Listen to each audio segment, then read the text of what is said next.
Right, so in today's video, I'll be telling you guys about the adversary mode called Land Grab within GTA 5 Online, and if it is actually worth playing, because as of recording this video, it is double money in RP. However, even if it isn't double money in RP, as of when you're watching this will still apply to you. Just when we talk about money, you'll have to change it to whatever. Even if your adversary is triple money, just change it, because obviously you'll get more money than me. So if this video does go on to help you in any way, or if you do enjoy it in any way, be sure to drop a like, but also subscribe and notifications on, so you never miss a future upload and a future live stream, because I'm going to try and start live streaming at least once a week. But with that said, let's just get right into this. So starting us off with the absolute basics, the absolute premise of the actual game. So the point of this game is that you can have teams of 2, 3, or 4. You can select that in the settings if you're host, obviously, and a player base of 2 to 16. Obviously, you just have to invite people. For this game in particular, we started off with 10. We did end up with a little bit less because we dominated, but we'll go into that a little bit later. But the premise of the game is that the floor is collectibles, basically. However, the collectibles stay there, and other teams can walk over the tiles you have collected to try and take them from your team. Now, you can see that in the top middle of the screen. You can see a little disc going around in a circle. That's basically a timer of 1 minute. That's how much each round within a round lasts. So let me explain. So each round, it lasts 1 minute within each other round, and in order to win the main round, your team has to collect 3 points to win. So a minimum time would be 3 minutes to do this, or a maximum time if you have 2 teams would be 5 minutes, because you would both get 2 points and then one of you would get the final 3rd point. And you can see who's winning by looking at that little circle at the top screen, and whatever color it is, that is the team who is winning. So for example, if you have a green team and a pink team and the circle is pink, that means pink team is winning. But if it changes to green, that means green team overtook pink, and now they are obviously in the lead. However, if 2 teams have the exact same number of tiles and they are both at the top fighting for first place, then it will turn to red, and then obviously whichever team comes out on top, they will then come out with the color on their name. And so that's the main premise of it. But obviously you can also kill. However, killing doesn't really do anything towards your points. It just prevents the other team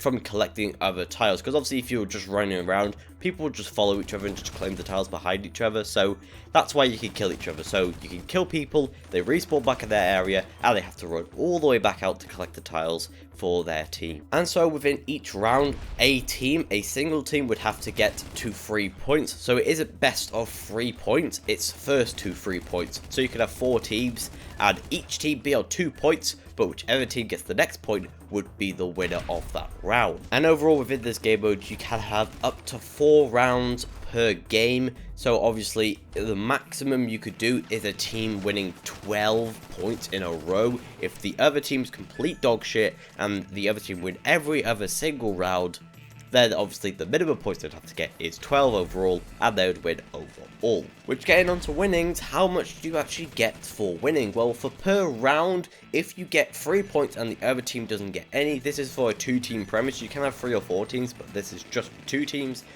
If your team gets 3 points in a row within the round, you would get $10,000, as it would take you 3 minutes to get that, which is alright money if you ask me. However, if it comes down to a tiebreaker, whereas both teams have 2 points, as in this instance, and you win the 3rd point, you would get $20,000 for your troubles and your win. Now, unfortunately, plays did start to lead towards the end, because like I said at the beginning, we were dominating them. However, we did end up managing to win all 4 rounds, or we did manage to end up winning 4 rounds, and for that we got just a little over $80,000 for our troubles and for our win.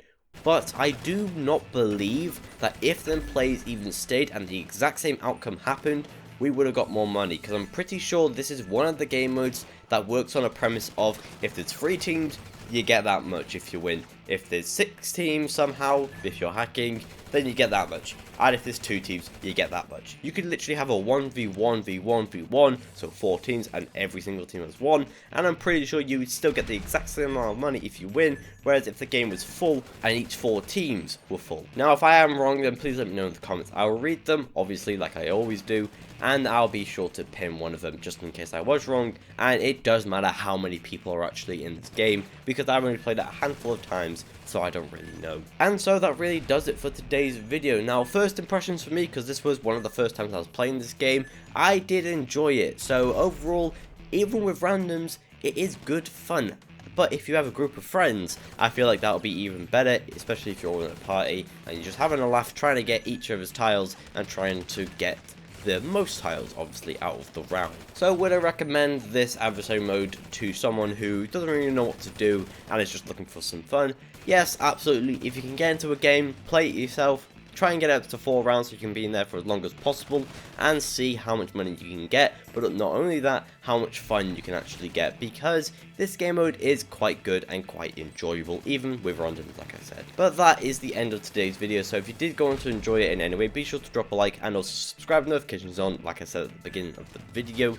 And if you did enjoy this so much so you want to go check out the other videos, there are plenty more on the channel for you guys to go watch, so be sure you go check some of them out. But with that said, I'll see you guys in the next video.